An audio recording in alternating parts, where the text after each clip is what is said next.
From Flourish DX, this is the Psych, Health and Safety Canada podcast, with workplace mental health becoming a priority for businesses who want to retain staff and prevent burnout. This is the source of information for creating sustainable and psychologically healthy workplaces in Canada.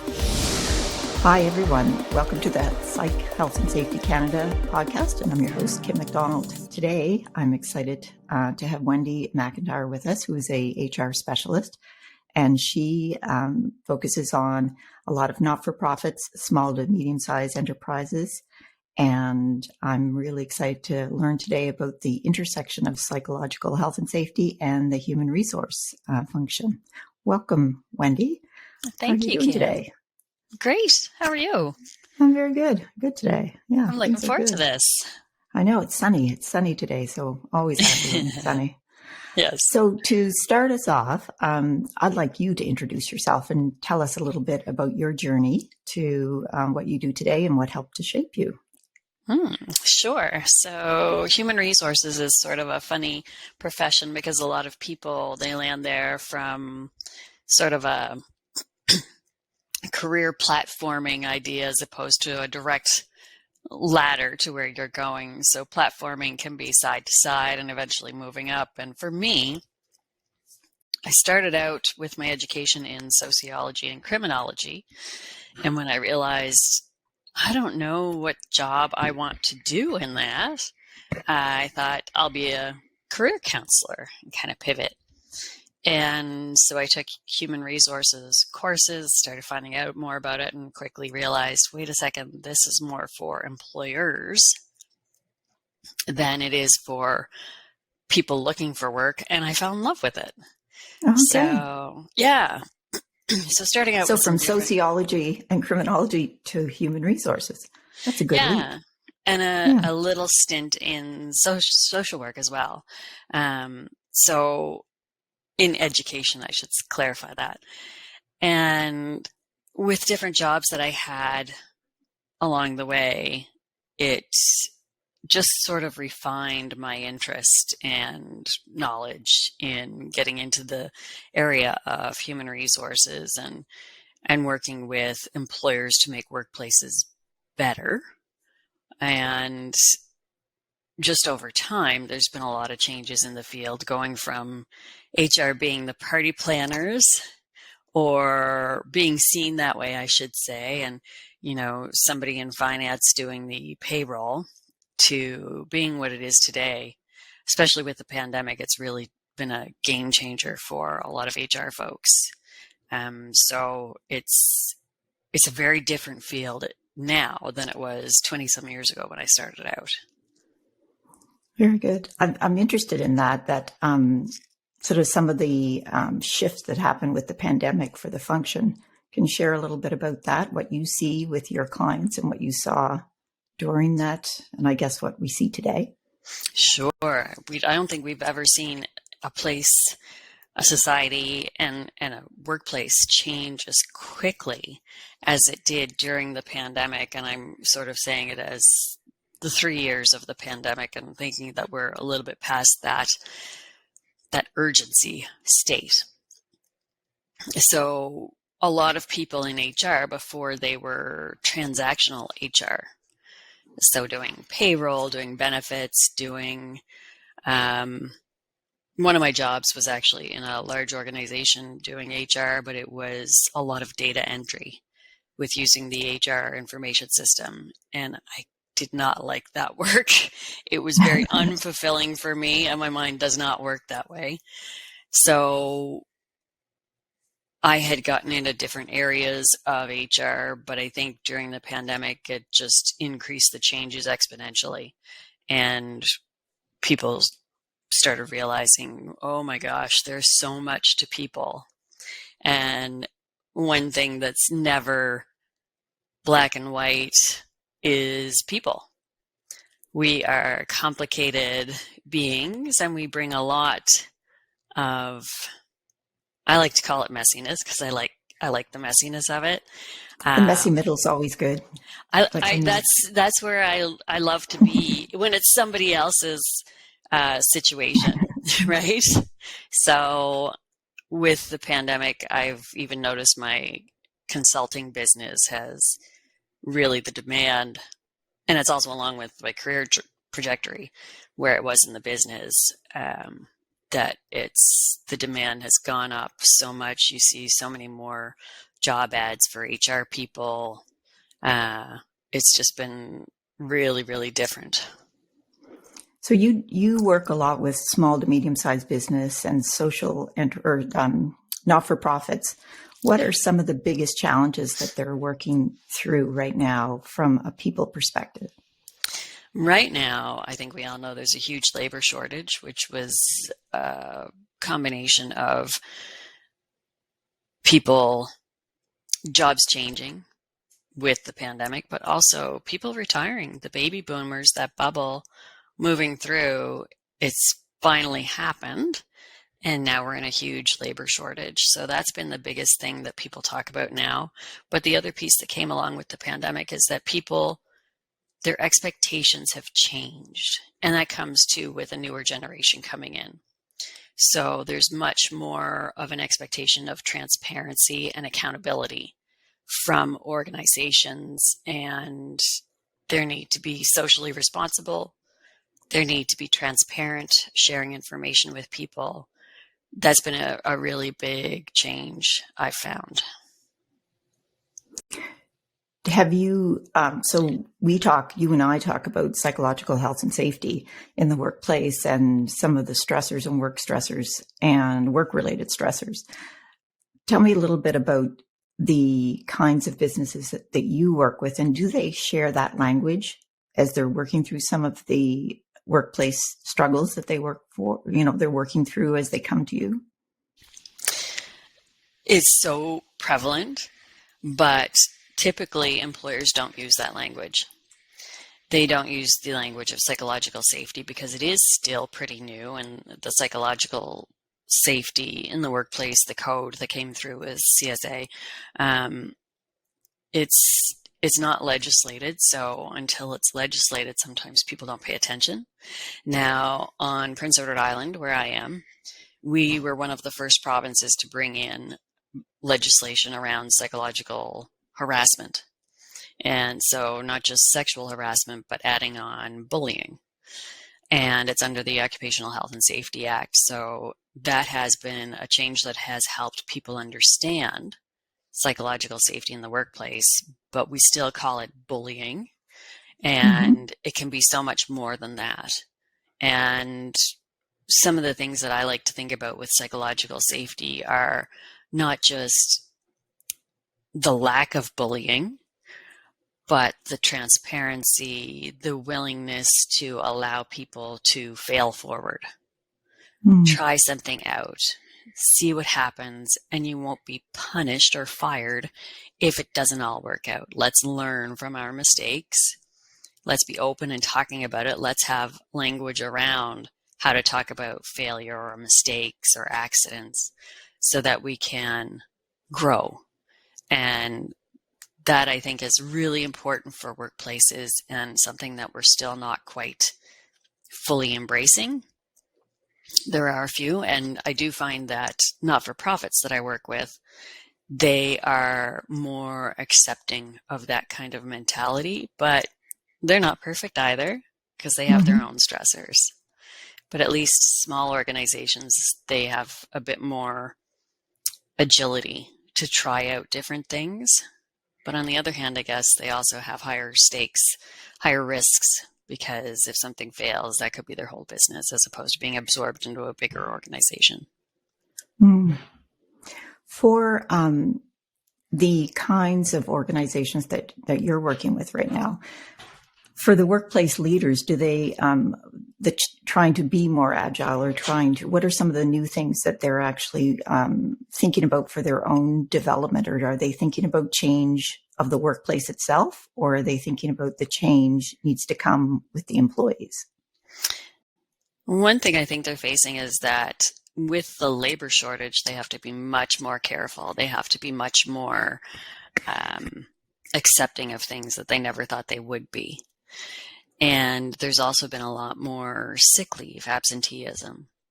So employers, they're having to bend to some of that, whereas they didn't used to, because they'd have 100 resumes waiting, trying to work there. But now there's so few looking for work, or so few that you probably want to hire, that there is a focus on retaining people that hasn't been there before.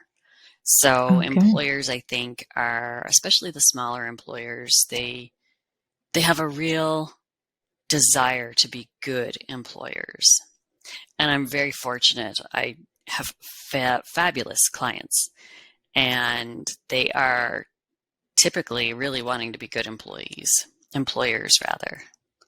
But they also have to be careful that they don't tolerate things they shouldn't, such as bullying in the workplace. They have to be careful they don't accept that and overlook it in order to keep people.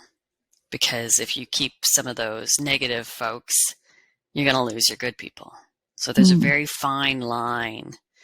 And one thing I love about what I do is that sometimes I give employers a backbone when they don't feel like they have that option themselves. So is that typically when there's some dynamics happening in the workplace that are, that are going to, when we think about psychological health and safety, that are going to become cultural norms, or they're going to create a climate that is then going to affect other people within the organization? Yeah, that's a really good way to say it, that becomes a cultural norm, because the more what you accept is what you condone. And if you allow that sort of thing with one employee, for example, why would other employees behave any differently? They'll either leave or they'll buy into it. They'll absorb it without even realizing it. I know that some of your work is around some of the risk management for employers. Do you think that employers understand, with that change in Prince Edward Island, for example, what the new legal minimums are, or what that looks like, or what that sounds like, or what that feels like, so that they can help to support the growth of that within their organization? I think so. I think they've gotten to the point where they're... One thing I love about what I do with HR consulting is the risk management and mediating potential issues coming up. So I definitely talk to employers pretty early on, regardless of what I'm doing with them, about risk, and working with employees appropriately is definitely a big piece of it. It's a funny thing, because sometimes I have employers that they tolerate more than they should, thinking, well, that's a personal issue, that's between them.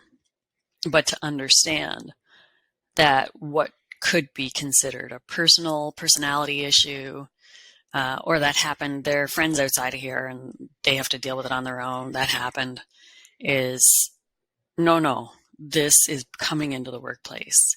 This is influencing the workplace. So you have a positive obligation, is what it's called, to delve into that and deal with it. So that's something that is still something employers are learning.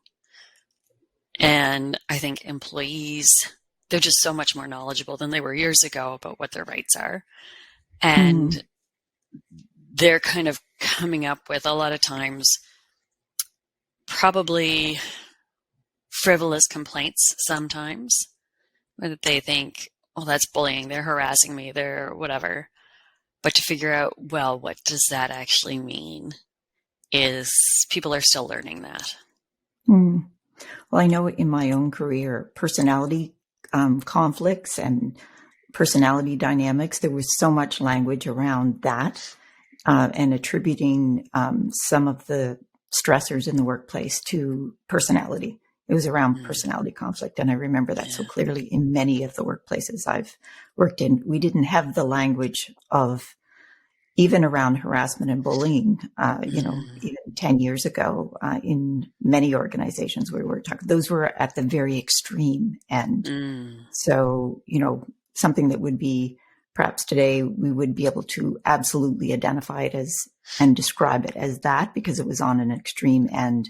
but we know in workplaces and all of the risk factors and the hazards inside workplaces, there's a huge gray area where helping workplaces and employers understand and unpack some of that gray area so that they can make changes more accurately is probably a big challenge. Do you see that in your work? And I guess the question, that's more of a statement, but is it that they can see that they can make systemic changes, or is it more around the dynamic between two people where the change might happen? And I'm even going to go back. You got me thinking with some of your comments earlier in what you were saying about the way places used to be. I had a client, and I also had a place where I used to work where there was physical violence, right? So at one place, there was a guy who threw a rock at the equipment that another employee was using and was inside, like threw it at the cab and smashed a window. But the person wasn't fired. It was, man, like he was frustrated and blah, blah, blah. In another place. So it's explained. It's explained. The behavior's explained as the natural frustration that can happen. And another one was somebody threw a heavy wrench, not directly at a coworker, but at their feet, and just things like that. And they never got fired. And I'm sure there's still stuff like that happens because you somehow rationalize it out. But today, even the small things, and they're small compared to throwing a wrench at somebody, but they are impactful all the same. And to look at it as, oh, I didn't mean to do that. I didn't mean to upset them. I didn't mean to offend them. That's not acceptable anymore as an excuse. It's how did it impact somebody? But then to figure out, well, is that a reasonable expectation that would offend someone or impact them emotionally, mentally, while they're in the workplace or around the workplace, impacting their work? It's a very different standard. It's not, well, if you're not bruised or cut, then it's not harassment. It's something that's so much harder to see and to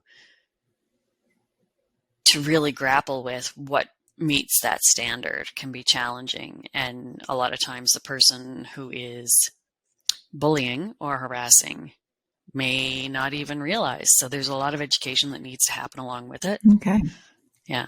I don't know if that answered your question. I just kind of... Oh, it did. I think it's that broad range of, and helping both employees and employers understand the impact of some of these things and what is the risk, the psychological support for when that happens. Do people feel that they can, even a bystander, can they share comfortably with with their manager, their supervisor, without repercussions? And we know inside organizations, there's a lot of dynamics and connection inside organizations is so important. And it can be so life-giving. And so sometimes managers and other employees, they're friends inside an organization. So trying to work through some of those things, does it feel safe for me to say what has happened when we know it's a smaller workplace?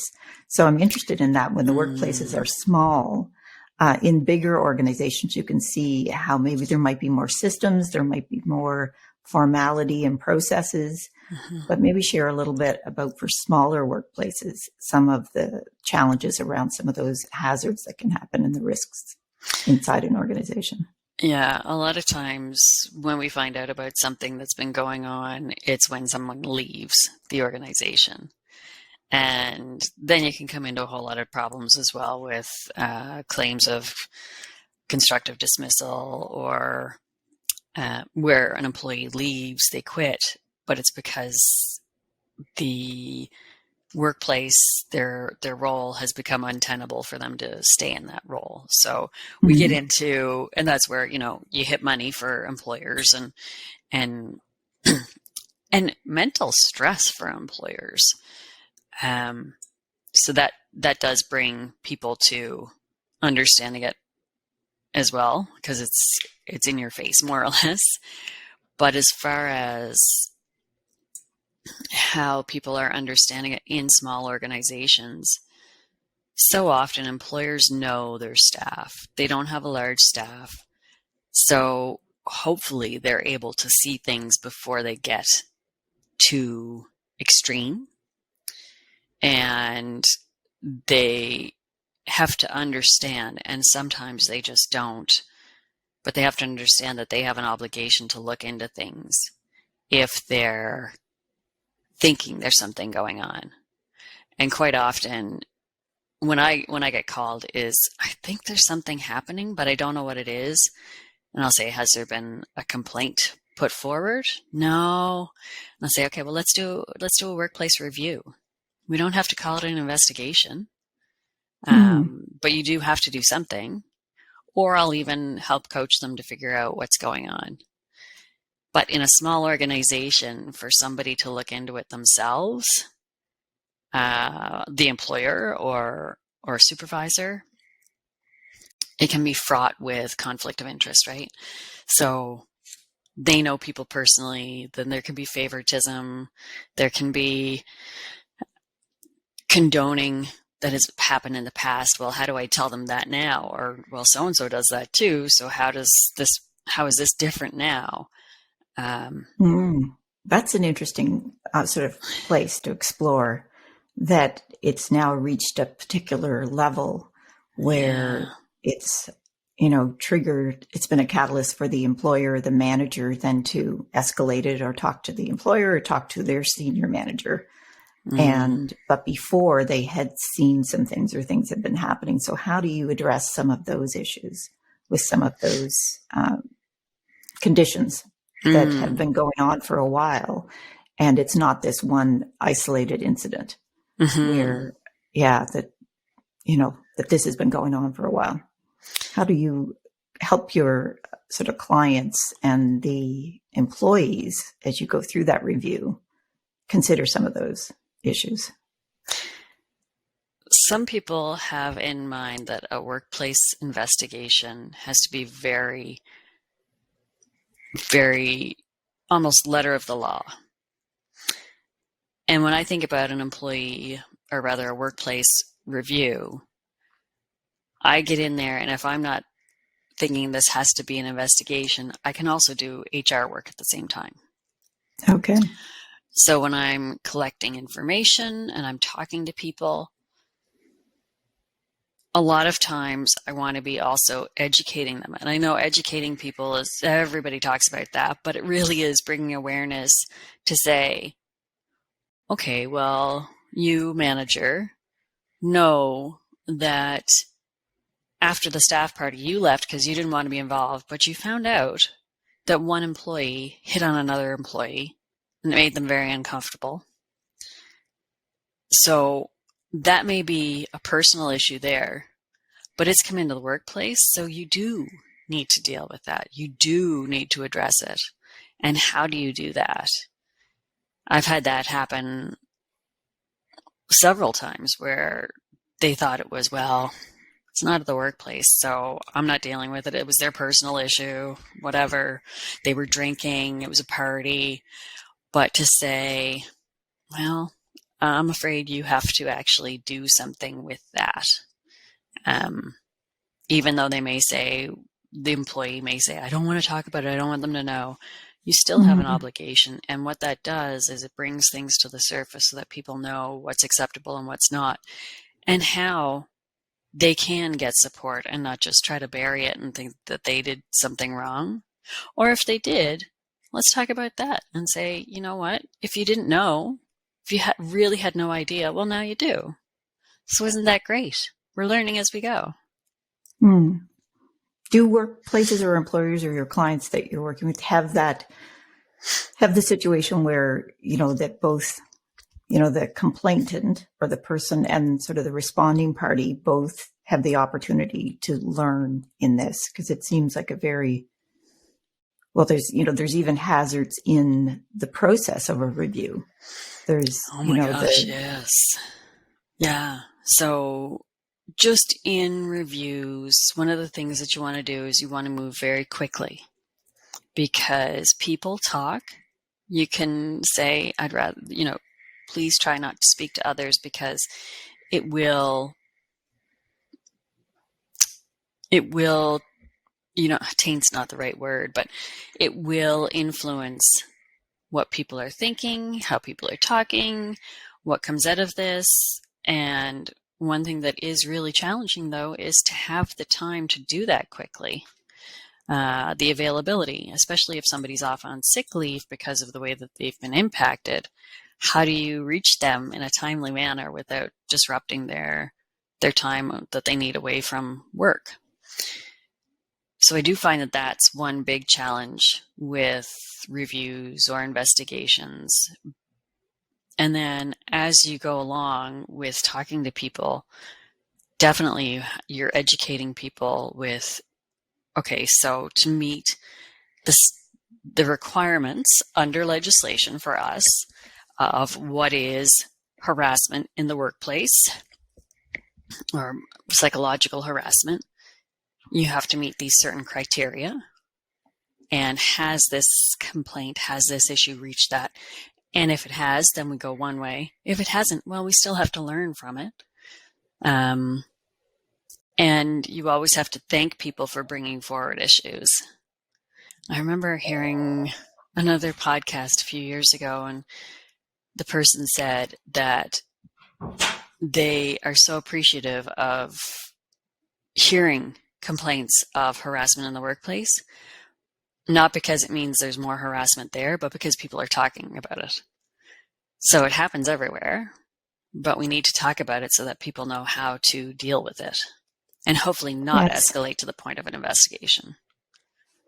I think that is an incredibly important part of the learning of sort of learning in today's world about being explicit about some of these things, that these are things that happen when people come together to work that have different views of respect, civility, different understandings. And that's not to say that it isn't clear when it's bullying and harassment, or, within that you need to explore that so that it can be clear.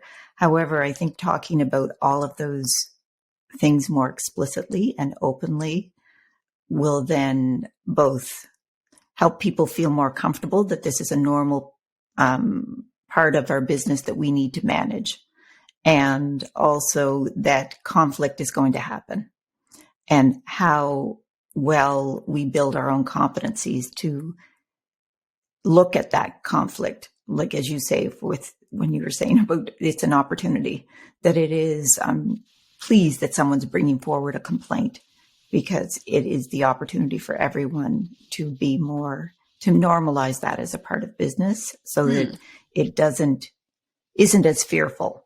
So it isn't as fearful. I think that's a really interesting piece of that too. When you're working with, and I've worked with recently with a client where someone did make the complaint, and I did a workplace assessment, and it is an opportunity for all parties, especially if you can do it early in, before the relationship is, the benefit is going in early, where the relationship isn't completely damaged, and two colleagues can work through their interpretation of it and the differences they have. And it's wonderful to do that before it gets any further, because the ideal outcome of an investigation or a review is so that the workplace is smoother going forward, which means you're not looking to fire people. And when you have, a lot of organizations, they just aren't big enough to have other jobs in other departments where people can move around and be absorbed. So your ideal outcome is that they work together well. And getting that intervention early on is fundamental to continuing that relationship and being able to work with each other in the future. So I think you're bang on. Hi listeners, Jason here. We hope you're enjoying this latest podcast episode. Now, if you're like Joelle, Alicia and myself and enjoy learning from the best, then the Flourish DX Academy is for you. The Academy includes free e-learning courses on the ISO 45003 standard for psychological health and safety at work, and associated topics such as how to conduct a psychosocial risk assessment and how to create the business case for psych health and safety. All courses feature high-quality videos, downloadable resources, multi-choice questions, and a downloadable training certificate on completion. Take your learning to the next level with all Flourish DX Academy courses included within the Flourish DX mobile app. Select podcast episodes from the Psych Health and Safety podcast and sister podcasts from Canada and the USA are also included. Get started with Flourish DX for free at www.flourishdx.com/get-started. That's www.flourishdx.com/get-started. Now back to this episode. How can employers post some difficulty like this where there's been some of that dynamic or struggle among, colleagues or employees coming through it? What have you seen, or what can employers do? What can they invest in after a review or an investigation what's the biggest value they can get going forward? What's the position they perhaps need to take to make it most that was an experience we need to learn from, as you say? Mm-hmm. Conflict, transparency, openness needs to be something that you're working on all the time for it to be the culture, because culture doesn't change overnight. It's a big ship, so it takes time to turn. And one thing that I can say is a do not do, but so many people do it, is to do blanket statements. Okay, share a little bit more about that.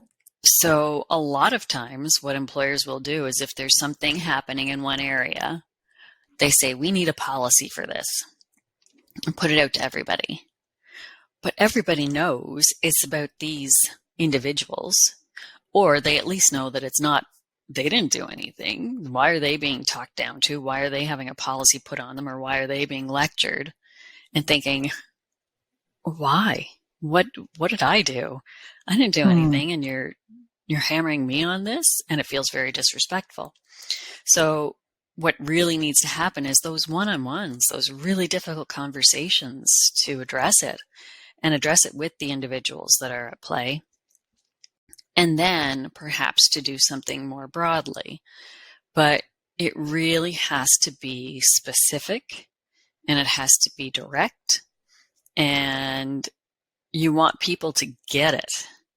And then what you can do is you can coach them along. And I don't necessarily mean capital C coaching, but just guiding them along to say, I will work with you to get this back on track, but you're going to have to do the most of the work. You come up with the plan, you figure it out how it's going to go.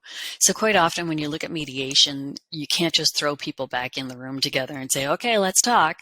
But instead you do that prep work individually with them and try to get underneath to people's values and what it is that they can do to work together.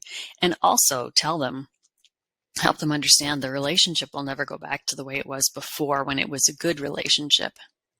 It's never going to go back to that. But what can a decent relationship look like going forward in its new form after this has happened? And to accept that you're not going to just revert and, skip off holding hands in the sunset. So how can you accept what it's going to look like going forward? Because it is different. So that's one thing that I really try to work with people on, is to accept.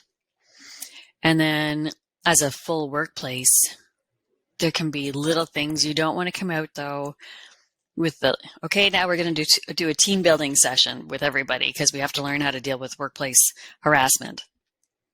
But because that just makes everybody awkward and resentful to the people who weren't involved. So instead, it's to do little baby steps.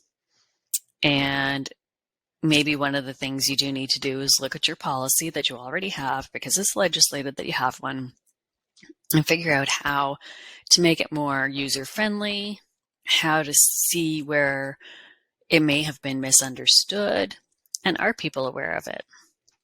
Part of our legislation here is not only to have a process for dealing with complaints, and talking about how it meets that level of needing to be addressed, which is it's a pretty high standard, but also that your employees have to be trained on your policy. Okay. So it's not just enough, and that's the same with every policy really, but not just enough to say, here's a new policy, read it, sign off, you're done, but to actually make sure they understand it. So that can be a time where you review it. And if you get a little piece away from the situation and you've dealt with the one-on-one, then maybe it is time to do some training or a workshop or even have conversations one-on-one with all your employees. It may take time, but it'll be worth it. And it's something you should do anyway. Do you find that you work between some of the risk management from the legal perspective, from the risk of the relationships within the organization, and then that communications piece? Because it sounds, as you say that, there's sort of these three pieces. One is like all of these, if they're business risks, there's legal risks, and there's the relationship risk, and how you bring those together. I hadn't thought of it as those three pieces. That's really interesting.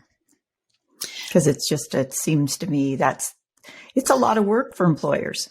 It's a lot. To take that on, to be thinking about those things all the time and continues to manage those. So maybe maybe you can share a little bit about the stressors for the managers and the mental health impacts they're thinking about their own mental health within this. And have you heard sort of some from your clients in that context? So we've been talking about the employees and some of those issues, but maybe from the manager or the owner manager, if it's a small business, for example. My heart often goes out to employers because the public often thinks, oh, they own their own business. They make money. They get their employees to do the work. And employees feel like the boss, they're making so much money. They've got this and that. Mm-hmm. But the stress on employers, I've had employers that they've cried with me. They've told me how they're losing sleep. They're losing weight, not because they want to. They're stressed. It's impacting their home life. They don't know what to do because they can't turn away and take real vacation or their own break. And they often just take whatever's given to them. So employees, they can bully their bosses, and employers don't feel like they have power. And if they go to, say it ends up going to a court, or it ends up going to some sort of official mediation, quite often employers get the short end of the stick. So my heart often goes out to employers because they take so much and they really just want to do a good job. Nobody goes out. I don't think employees or employers start out the day and think, okay, I'm off and I'm going to do a terrible job today and be mean and make people upset. But it's as though sometimes others think that's what's happening. For me, what I love about what I do as a consultant, I can come into organizations and help employers with that. So help them think about, here are the risks. And I'm not a lawyer, but I can understand legislation and I'm curious. So I understand a lot of different components of legal components. I also worked in a couple of law firms, which gave me a really different perspective, I think, but also to balance it with HR. So blah, blah, blah. Anyway, so when you talk about risks in all those different areas, it's hard because sometimes it feels like whack-a-mole. I got that one under control, but this one's popping up and I got to do, and people aren't aware of all those risks and what it could look like. So when I talk to clients and I start asking questions, they kind of look like a deer in the headlights because they're just trying to have a business. They're just trying to fulfill what they started. And then people come in and people can be icky. People are the best. People are the worst. Right? Right? So, yeah. to balance all those, that's what I love about what I do, is to be able to come in and have that eye where otherwise employers, managers, they can be sort of like a boiled frog over time. How are they, the managers, their mental health is impacted by all of these factors and risks inside the organization as well. And, they're given the job of managing or looking for the hazards and managing those risks, whether they use the language of psychological health and safety or whether they are using other language that it is basically looking at some of these psychological and the hazards within the workplace. As they manage through that, what advice would you give them to take care of their own mental health through that, or how to look at those situations and create, sort of their own well-being? How do they look at that? Or how do you advise them to look at some of those hazards and stressors for themselves? A lot of times I have to remind them that they are a person too. They deserve to be considering themselves. And I often say, you got to take care of home first before you can take care of others. And to me, home can be your own person. It can be your organization, your department, your team, your organization before serving customers. But one thing that it has to start with, and especially when it's forgotten, is you got to take care of your own mental health. You have to take care of yourself so that you're able to deal with these other things. And I do a lot of training and workshops. And one thing I like to bring in is to say, when you're looking at conflict in the workplace, you have to consider a few things before you step into it. And of course, nobody thinks of this stuff. Here are my steps to check before I get into conflict. But we can do it with reflection and then practice it going forward. So a couple things that I want people to think about is this something you need to get into? Sometimes it's not. And if you get into it, do you have the mental capacity in that moment to deal with it? And maybe you just don't. So maybe you need to stick a pin in it, or put a pin in it, I guess. You need to say, today is not the day that I can work on this with you, but we're going to follow up.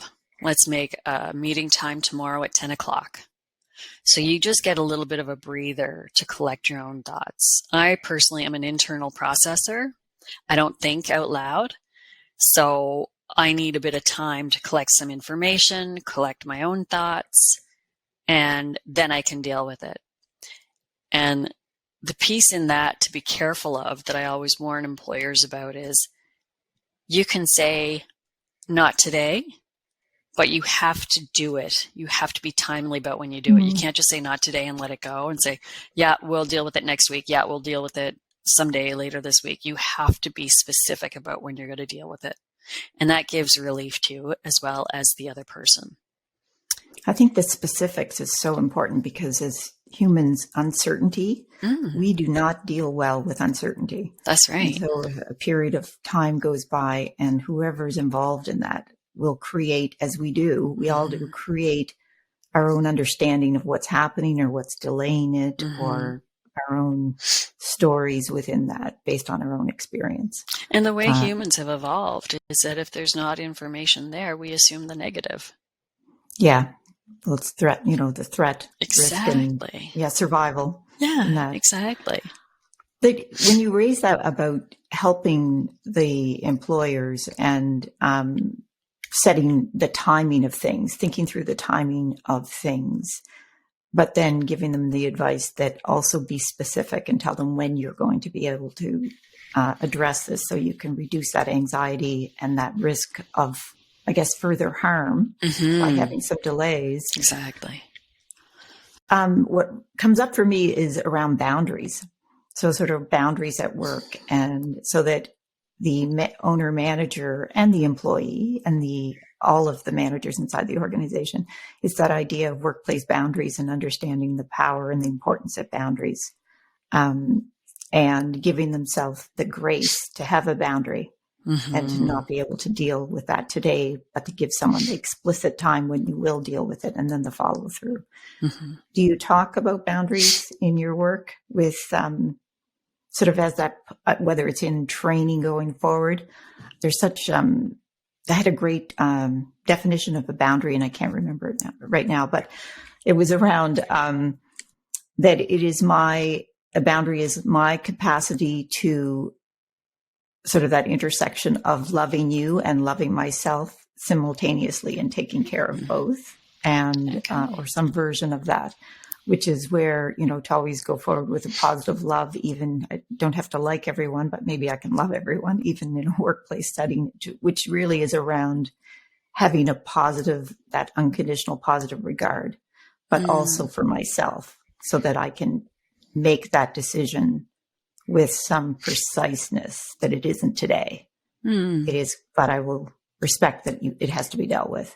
I just think workplace boundaries is some things that we don't talk a lot about around psychological health and safety, but I think it's something that for employers, when I heard you speak, it was resonating boundary to me, which is really having nice firm boundaries around that, and about taking care of their mental health, and boundaries is one of those within a workplace. And the saying is true: those who can't teach. So I am not good with my own boundaries. Yeah. Because I am who I am, and I do share, but that's just who I am. And typically it's sharing with clients or with friends. And I only have one employee, and that's only been since the last 6 months. So, and she and I are very close and very open and able to criticize one another with kindness and accept it. So when I work with clients, though, I definitely try to tell them, you need boundaries. You need to be aware that you are in this equation, and I often say, how are you doing? And to me, it's kind of cliche, because I know that's what you're supposed to do. I know that's, you have to ask about people individually, but I've actually had people say, nobody's ever asked me that. And I think, wow. Oh my gosh, how is that even possible? Because yes, how are you doing? And to really want to know, so that you can share that message of, you need to care for yourself so that you can care for others. And so often people just aren't equipped to understand that. And how it comes out to others is that they seem to be lashing out at others or not treating people fairly. But it's often because they're trying to protect themselves because they don't feel psychologically safe. So by trying to feel like they're surviving to protect themselves, and then to do what they need to do for the business or the organization, it comes out the wrong way. And that, I feel like that is something that's my job to help them with, because the person who is in charge, who do they talk to? Who do they talk to? Who do they confide in? Yeah. So sometimes it almost feels like I'm a small C counselor. I'm not a counselor, but it's to make really impactful changes, transformations in a workplace, which is, to me, what HR has evolved to. When we talked earlier about what's happened with the pandemic, is HR is not just about signing people up for benefits or making sure that people have the right size t-shirt for their uniform. It's about supporting people at all levels and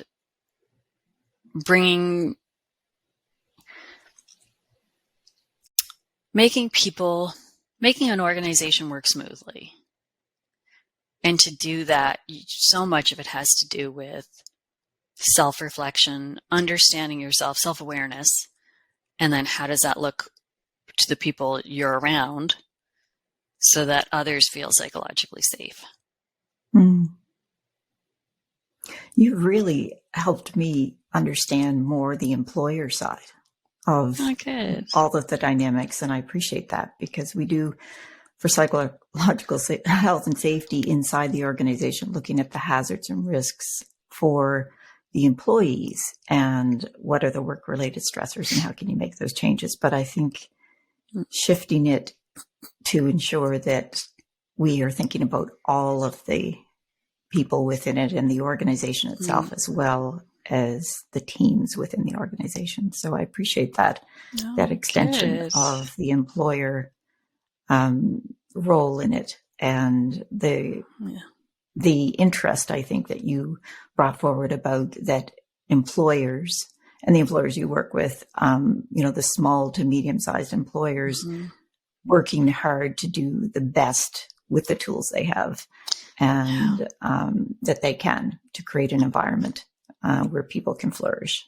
And that's not an easy road to walk in today's market economy, or, trying to help put in place organizational systems so that the organization can flourish and the people can flourish at the same time. And a lot of it too, folks have to be role models. And if your manager doesn't take care of themselves, so they never take holidays, they're up all hours of the night sending messages, they're treating others without compassion,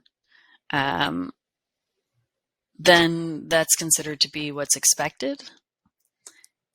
But if you understand that you need to take care of yourself, then you can be the role model and set the tone. Because a lot of times people will say, it all starts at the top. It all starts at the top. It has to be starting at the top for it to come into the workplace.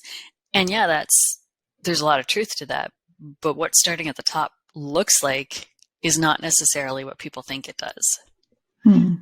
So it's that compassion, that self-awareness. Self-awareness, I just cannot emphasize that enough as being incredibly important for managers, and then to trickle it down to the whole organization. I have one final question for you, Wendy. Yeah. So if you were to give advice to the employers you work with on what is the best advice you can give them to create a more psychologically healthy and safe work environment? Piece of advice to employers, managers about creating a psychologically healthy workplace.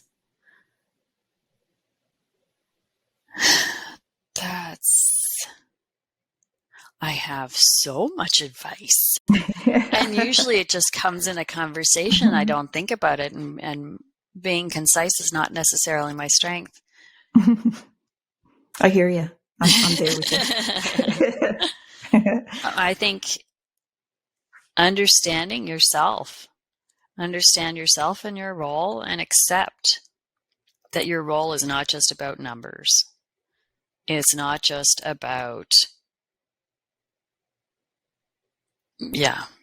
financials, especially. That's where you get the pressure, because that's something that's tangible and people understand numbers. But people, and especially yourself, you have to have awareness of how you are, how others are, how you interact, because today's economy is a relationship economy. It's not a knowledge economy. I've got Google for my knowledge, but it's a relationship economy.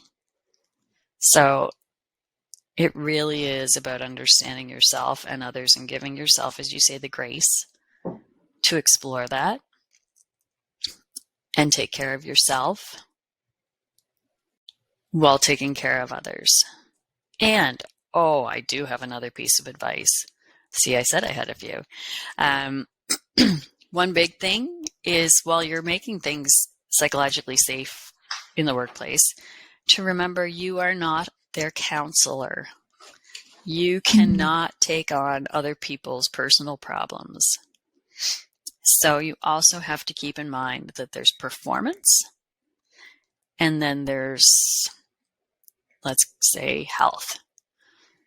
When it comes to performance, how do you kind of walk that line between treating your organization with respect and treating your team with respect? Not about swooping in and taking care of everybody. Well, that's great. Thank you. This has been a pleasure. It's been great to hear your experiences and the examples you've given in terms of some of those dynamics within workplaces and that intersection of human resources with psychological health and safety. So thank you for that. Appreciate you coming on today and sharing with all of our listeners all of your wisdom. So I appreciate that. I love what I do, so I'm happy. Happy if anybody picks up even a little nugget of something they can use. Good. So thanks, Wendy. And for our listeners, while you're here, I hope you check out the other episodes we have. Mm-hmm. And we want to reach as many people as we can. So I invite you to share an episode or two with a colleague. The more reach we can have around helping employers and employees understand psychological health and safety, the better. And together we can change workplaces for the better. So I appreciate you listening, and I appreciate, Wendy, all of your advice and thoughts and ideas today. And hopefully everyone will tune in again for the next Psychological Health and Safety in Canada. And Wendy, please, Yeah, so I'll just mention, if anybody wants to get in touch with me, my company is Resolve HR, and it's online at resolvehr.ca. And you can also find me on LinkedIn, Wendy MacIntyre.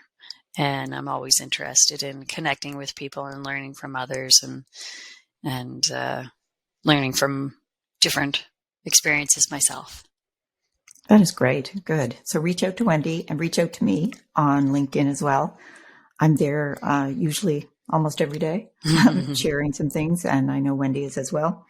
So love to hear from you, and thanks for tuning in, and see you next time. Actually, won't see you. We'll listen, and the next guest hopefully will explore a little bit about. We'll probably dig into some more about workplace investigations, because I think it's a really interesting topic and how it relates to psychological health and safety in Canada.